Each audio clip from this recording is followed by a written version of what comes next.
चलिए इस प्रश्न को देखते हैं। कहा गया है कि एक बेलन और एक गोले की त्रिज्या समान है। बेलन की ऊंचाई और त्रिज्या का अनुपात 20:9 है।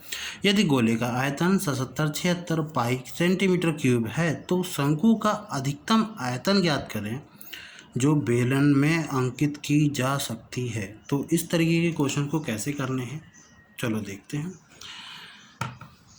ओके ऑलराइट, तो ये हमसे कहा गया था, एक सेकेंड। ओके, तो हमसे कहा गया है कि एक बेलन और एक गोले की त्रिज्या समान है। अगर मैं बेलन बनाने की बात करूं तो ये रहा बेलन और इसकी जो रेडियस है ना वो, और एक गोला जिसकी रेडियस है ना वो, दोनों ही क्या समान है। ठीक है, इसकी ऊंचाई h है और हमसे ये भी कहा गया था कि बेलन की ऊंचाई और रेडियस इनका अनुपात जो है ना वो कितना है, 20 और 9 है।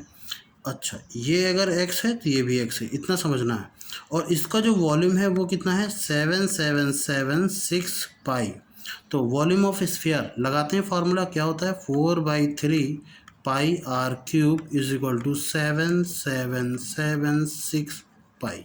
तो पाई से पाई कट जाएगा, 4 से इसको 2 से काट लेते हैं तो ये आ जाएगा कितना, 3, फिर 8 दूनी 16, 8 2 जा 16, 8 2 जा 16, फिर 2 से काटते हैं तो 19 दूना 38 और ये 44। अब आर क्यूब बराबर कितना हो जाएगा, 1944 इंटू 3। अब हम 3 का मल्टीपल नहीं करेंगे, ये ध्यान रखना, 3 का मल्टीपल मत करिए क्योंकि आपको यहाँ 3 है तो इसमें 2 बार 3 और होगा। इसका मतलब यहाँ पर कितना होगा, 9 और होगा। 9 से डिवाइड कर देते हैं, 9 दूनी 18, 14 हो जाएगा, 9 का 9, फिर 9 6 का 54 और ये आ जाएगा 9, यानी कि 9 इंटू 3, 9 3 27 लिख लूँ। तो r बराबर कितना आ जाएगा, अगर मैं क्यूब रूट में लिखूं तो 216 इंटू कितना, 27।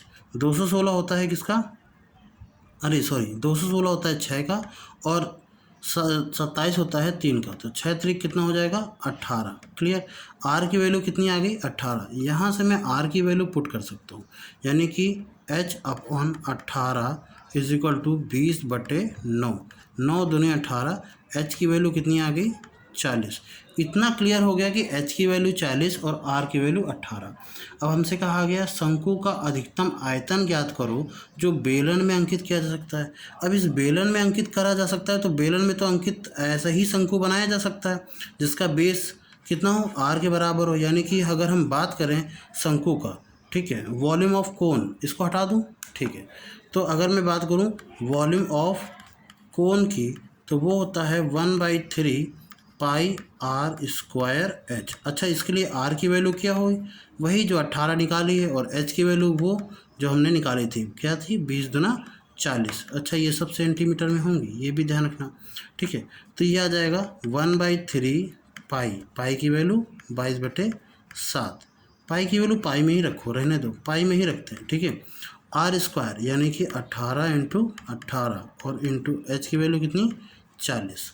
ठीक है, अब 3 से काट देते हैं इसको, यह आ जाएगा 3 18, 18 95, 18 6 का 108, तो 108 इंटू 40 पाई। अब मल्टीपल कर देते हैं, 8 चौक 32, 4 एक 4 और ये 0 और यह आ गया पाई, और यही हमारा सही आंसर है सेंटीमीटर क्यूब में। ठीक है ना, सेंटीमीटर क्यूब में। तो इस तरीके के क्वेश्चन को ऐसे हल करते हैं। वीडियो अच्छा लगा हो तो सब्सक्राइब कीजिएगा चैनल को, लाइक कीजिएगा वीडियो को, शेयर कीजिएगा दोस्तों में। धन्यवाद, मिलते हैं नेक्स्ट वीडियो में। जय हिंद।